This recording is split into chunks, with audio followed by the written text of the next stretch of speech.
আজকে লাঞ্চে বানাবো একেবারে অথেন্টিক স্টাইলে আম চিকেন। আজ সকাল থেকেই আবেশ ওপর কুক করার ইচ্ছা হয়েছে। গাছগুলোতে কত লেবু ধরে আছে দেখুন, কি ভালো লাগছে দেখতে। কি সুন্দর হোম ডেকোরেশনের জিনিসপত্রগুলো। Hello ice cream seller, I need an ice cream. Hello, আরো এক নতুন দিনে আপনাদের সবাইকে স্বাগত। তো কেমন আছেন আপনারা সবাই? আশা করি খুব ভালো আছেন। আজ শনিবার, আজকে তো আশিসের অফিস কিংবা আবেশের স্কুল কোনোটাই নেই, একটু দেরি করে ওঠা হয়। এখন মোটামুটি 8:30 মতো বাজে। ব্রেকফাস্ট বানাবো, তো তার আগে ভাবলাম আজকে পালং পনির করবো যেহেতু, তাই পালং শাকটাকে একটু গরম জলে খানিকক্ষণের জন্য ভিজিয়ে রাখি। জল ফোটার আগে তলা একটু বাবেল মতো আসে না, আর ঠিক সেই সময় গ্যাসটাকে বন্ধ করে ওর মধ্যে 2-3 মিনিটের জন্য পালং শাকগুলোকে দিয়ে তারপর জল ঝরিয়ে নিই। তাহলে আর না বরফ জলে দেওয়ার প্রয়োজন হয় না। হ্যালো, কেমন আছেন আপনারা? তো আজকে একটু বেরোবো। আসলে হয়েছেটা কি, আমাদের যে ইনডোর প্লান্টগুলো আছে না, তার মধ্যে কয়েকটাতে দেখছি মাছি মতো একটা পোকা হয়েছে। তো সেগুলো পুরো ঘরে ছড়িয়ে যাওয়ার আগে একটু তার জন্য কিছু স্প্রে নিয়ে আসবো। আর তাছাড়া এখন তো গরম পড়ছে, ব্যাকের দিকে দরজাটা মাঝে মধ্যে খুলে রাখি। আর খুলে রাখলে দুপুরের দিকে কোথা থেকে মাছিগুলো এসে ঘরে ঢুকে পড়ে। সে পর্দা দিয়ে রাখলেও পর্দা ফাঁক ফোকর দিয়ে ঢুকে পড়ে। তাই ভাবছি একটা স্লাইডিং নেট কিনে আনবো ডোরের জন্য। আর তাছাড়া কতগুলো প্লান্টও কিনবো। আশিসের শরীর খারাপ বলে এবছর বাগানের দিকে নজরই দেওয়া হয়নি, কিছু গাছপালাও কেনা হয়নি। তো ভাবছি 2-1টা অল্প কিছু কিনে আনবো। আর তাই আজকে দুপুরে রান্নাটা পুরো ফাঁকিবাজি রান্না করব। ফাঁকিবাজি বলতে পালং পনিরটা করলে খুব তাড়াতাড়ি হয়ে যায়, আমি শর্টকাটে করি, ওটা করব। আর ভাত করব, আর যা খাবো রাতের দিকে কিছু একটা করে নেবো তখন এসে। রান্না চাপানোর আগে চিমনির নেটগুলোকে আগে লাগিয়ে নিই। আমি এই নেটগুলোকে মোস্টলি ডিশওয়াশারের মধ্যে দিয়েই ধুই, তাহলে খুব ভালো পরিষ্কার হয়। তেল চিটে চিটে ভাবটা একদমই থাকে না। আমাদের ইন্ডিয়ান খাবার তো একটু বেশি অয়েলি হয়, আর তাই না এই নেটগুলো খুব তাড়াতাড়ি নোংরা হয়ে যায়। তাই সপ্তাহে একবার ক্লিন না করলেই নয়। এগুলো খোলাপাড়া করতে করতে না বড্ড হাত থেকে ছিটকে পড়ে যায়। আমার হাত থেকে তো কদিন আগে একটা পড়ে গিয়ে পড়বিতে পর ইন্ডাকশনের ওপরে গিয়ে পড়লো।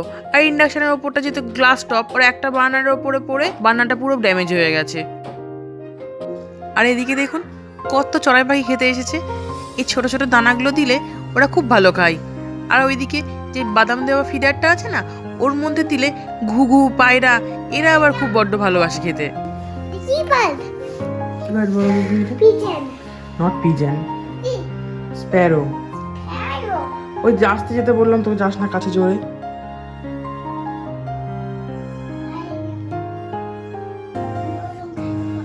ওরা খেলা করলে ফুরুত করে পালিয়ে যাবে। আরো আসবে, দেখ চুপটুকি করে থাক তুই। পিজন আসবে, তারপর ওর নাম যেন কি, ওই ডাব আসবে, তার ওখানটা জল জল দিলে স্লাগ উঠবে। ও কি করবে? সেদিন যে ফার্টিলাইজার করার জন্য কলার খোসাগুলো জলের মধ্যে দিয়েছিলাম, দেখুন কেমন কালার চেঞ্জ হয়ে গেছে। এবার জলের মধ্যে মিশিয়ে ইউজ করা যাবে। যাই ওদিকে ঝটপট করে রান্না সেরে নিই, আর বেরোতে হবে। আমরা বেরিয়ে পড়েছি। আর এদিকে আবেশকে দেখুন, কাঁচা ঘুম থেকে তুলে এনেছি তো, তাই মুখটা ভার হয়ে আছে। আজকের ওয়েদারটা কি ভালো দেখুন, আর চারিদিকে সব গাছগুলো সবুজ পাতা গজিয়ে গেছে, তাই আরো বেশি সুন্দর লাগছে চারিদিকটা। এই সামনে যে বিল্ডিং গুলো দেখছেন না, ওগুলো নতুন তৈরি হয়েছে, এখনো হ্যান্ড ওভার হয়নি। পুরো নেদারল্যান্ডসে না এখন বাড়ির খুব শর্টেজ। এখানে তো আবার যেখানে সেখানে বাড়ি তৈরি করা যাবে না, আর এখানে বাড়ি তৈরি ব্যাপারটা পুরোটাই নেদারল্যান্ডস গভর্নমেন্ট হ্যান্ডেল করে। আর এই বাড়ি শর্টেজের জন্য এখন বাড়ি ভাড়াই বলুন আর বাড়ির দাম সবই আকাশ ছোঁয়া। এটা আবার অ্যাপার্টমেন্ট তৈরি হচ্ছে। আর আগে যে জায়গাটা দেখালাম, ওখানে যে কটা বাড়ি তৈরি হয়েছে তার থেকে বোধহয় 5-6 ডবল লোক নাম রেজিস্টার করেছে বাড়ির জন্য। ঘুমটা ভেঙে বাবুর একটু মেজাজ ঠিক হয়েছে, তাই একটু খেলে বেড়াচ্ছে। এখন আরেকটা বাসের জন্য ওয়েট করছি, ওটাই করে 2 মিনিট মতো যেতে হবে। আমাদের বাড়ির থেকে দোকানটার দূরত্ব খুব বেশি না, গাড়ি করে গেলে 15 মিনিট মতো লাগে, কিন্তু বাস সে 7 রাজ্য ঘুরে ঘুরে যায় বলে আধ ঘন্টার বেশি সময় লেগে যায়। রাজহাঁস দুটো বাচ্চাগুলোকে নিয়ে কি সুন্দর রাস্তার ওপার থেকে এপারে এলো, আর সব গাড়িগুলো দাঁড়িয়ে পড়েছিল ওদের ক্রস করার জন্য।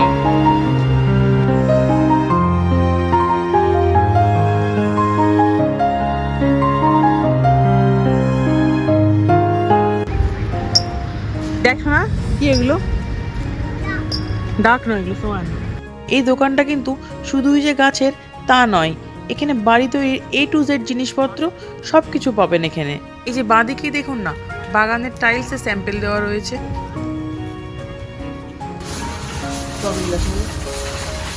বাহ, ভালো দেখতে। কত এগুলোর দাম? কি সুন্দর স্ট্রবেরি গাছটা, কিন্তু দাম দেখতে পেলাম না, থাকবে হয়তো ওপরেগুলোতে। 4টে নিলে 10 টাকায় দেবে। পার স্টাক হচ্ছে 3 টাকা করে, 4টে নিলে 10 টাকায় দেবে এই গাছ। 12টা 4 টাকা দিচ্ছে, 10 টাকা দিচ্ছে। এই গাঁদাগুলো দেখো, 6টা দিচ্ছে 4.5 টাকা। ভালো। নেবো? হ্যাঁ, বেগুনি আমগুলো দিচ্ছি 6 টাকা, 6.5 দিচ্ছি 4.5 টাকায়। 6 টাকা। এই গাছগুলো বেশি মোটা না ওই গাছগুলো বেশি মোটা? ওইদিকে আগেরগুলো বেশি মোটা। গাছ নেওয়ার সময় একটু হেলদি দেখেই নিতে হয়, তা না হলে রিপোর্টিং করার পর গাছগুলো আবার অনেক সময় ক্ষতি হয়ে যায়। গাছগুলোতে কত লেবু ধরে আছে দেখুন, কি ভালো লাগছে দেখতে। প্রতিবারই গাছ কিনতে আসার আগে ভাবি বেশি কিছু নেব না, কিন্তু এসে এত লোভ লেগে যায় তখন আর না নিয়ে থাকা যায় না। কি সুন্দর হোম ডেকোরেশনের জিনিসপত্রগুলো, দেখলেই যেন নিতে ইচ্ছা করে। গত বছর না এখান থেকে একটা ফ্লাওয়ার ভাস মতো নিয়ে গেছিলাম, খুব সুন্দর দেখতে ছিল। আশিসের অফিস ঘরে রাখা ছিল, এই কিছুদিন আগে পরিষ্কার করতে গিয়ে হাত থেকে পড়ে পুরো খান খান হয়ে গেছিল। তাই ভাবলাম ওই রকম জিনিসপত্র এখানে আছে নাকি আর দেখতে এলাম, কিন্তু সেই জিনিসটা আর নেই। ওটা খুব ভালো ছিল দেখতে। এটা কিনে দেবে আমাকে? এটা দক্ষিণা কত?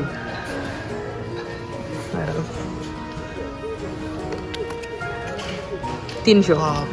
প্রচুর। এরকম একটা দোলনা আমার ব্যাকইয়ার্ডে রাখার খুব শখ, কিন্তু আমার ব্যাকইয়ার্ডটা এতটাই ছোট যে এটা রাখলে আর অন্য কিছু জিনিসপত্র রাখতে পারবো না। দেখ এটা দেখবি নিবো, দেখুন টানবো। এই দেখো এরকম করে টানতে হবে, এটা দরজার জন্য। আচ্ছা। যদিও এই সাইজ 105 কত ছিল? আমার 105 200, ওই তো 205 হয়ে যাবে। এখন দেখে যাচ্ছি অনলাইনে অর্ডার দিয়ে দেবো। গুড মর্নিং, আজকে রবিবারের সকাল, আর গতকাল ব্লগটা কন্টিনিউ করিনি, তো চলুন বাইরে গিয়ে দেখাই কাল কি কি গাছ কিনেছি। এই 2 ট্রে মতো পিটুনিয়া, 1 ট্রে মতো গাঁদা, একটা ফুসিয়া, আর এই যে এই দুটো, এই টুকটাক কয়েকটাই কিনেছি। আর এই ক্লেমিসটা দেখেছেন কত ফুল এসেছে, কিন্তু একটা ফুলকেও এই স্লাগ আর স্নেলরা আস্ত রাখতে দিচ্ছে না, সব পাপড়িগুলো খেয়ে খেয়ে একসা করছে। আর এই যে স্পাইডার প্ল্যান্টটাও কিনেছি। আজ সকাল থেকেই আবেশপুর কুক করার ইচ্ছা হয়েছে, তাই জন্য আজকেও বাবার জন্য ব্রেকফাস্ট তৈরি করছে। চিকেন খাবো। চলে বের করে এখন এটা ব্রেড। কি করে বলবো? কেউ খেয়ে নেয় না। এই দেখ, নালা cheese. I know you love cheese. আর আমি হ্যাঁ হ্যাঁ হ্যাঁ রাখ, খেয়ে নিস। দাঁড়া বাবাকে দে। চিকেন প্লেট গুলো বেড়ে, ওই দেখ চিকেন প্লেট বের কর। রাঁধুনি রান্না করার আগে নিজে খেয়ে দিয়ে অস্থির।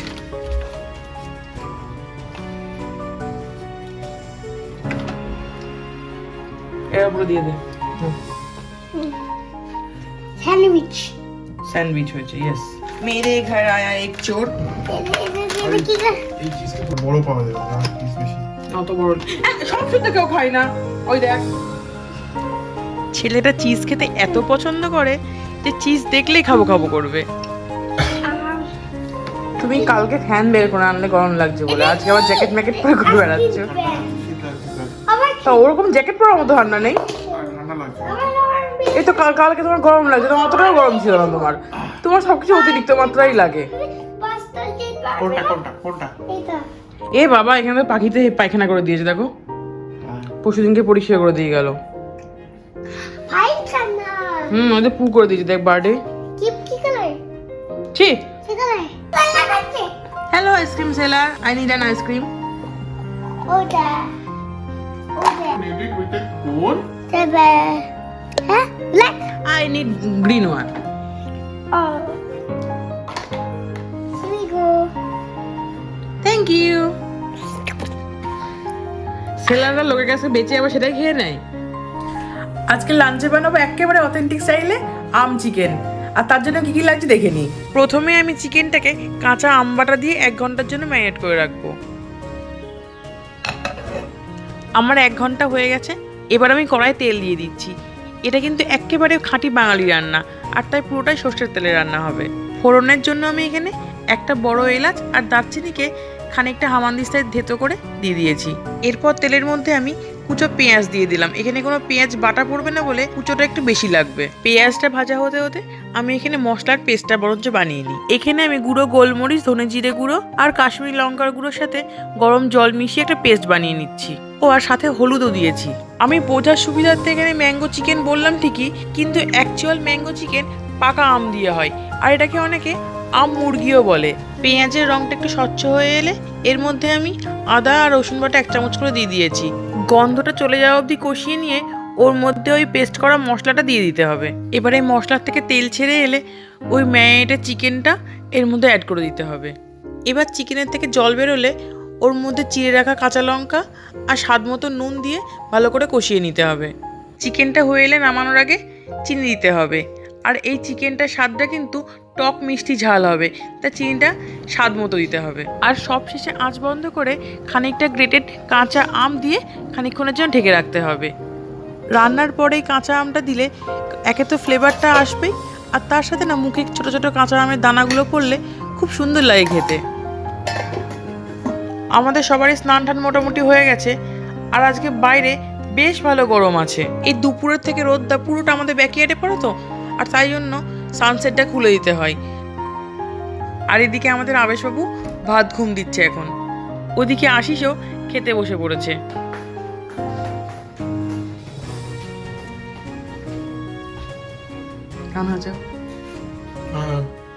রান্নার পরে এর ভিতরে আম দিয়েছো না?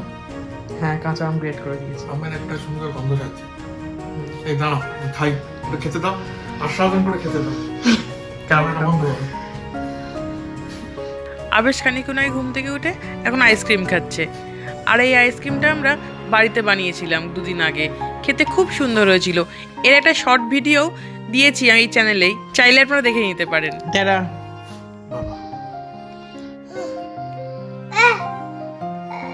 শোনা, শোনা, আমাকে একটু দিবি? দিবি আমাকে একটুখানি? I want to it popsicle. আমাকে একটু দিবি শোনা? Not healthy. ওটা হেলদি, হেলদি। তুই খেলে হেলদি না। No. তখন আমি ওর আইসক্রিম খেয়ে দিলাম বলে ওর খুব রাগ হয়েছে। আর এদিকে দেখুন আকাশটা কেমন ঘোর কালো করে এসেছে। যাই হোক, আজকের মতো ব্লগটা তবে এখানেই শেষ করছি। দেখা হবে অন্য একটি ব্লগে। আর আজকের ব্লগটা যদি আপনাদের ভালো লাগে তাহলে একটা ছোট্ট লাইক আর চ্যানেলটি সাবস্ক্রাইব করে সঙ্গে থাকবেন। আজ তবে আসি, টাটা।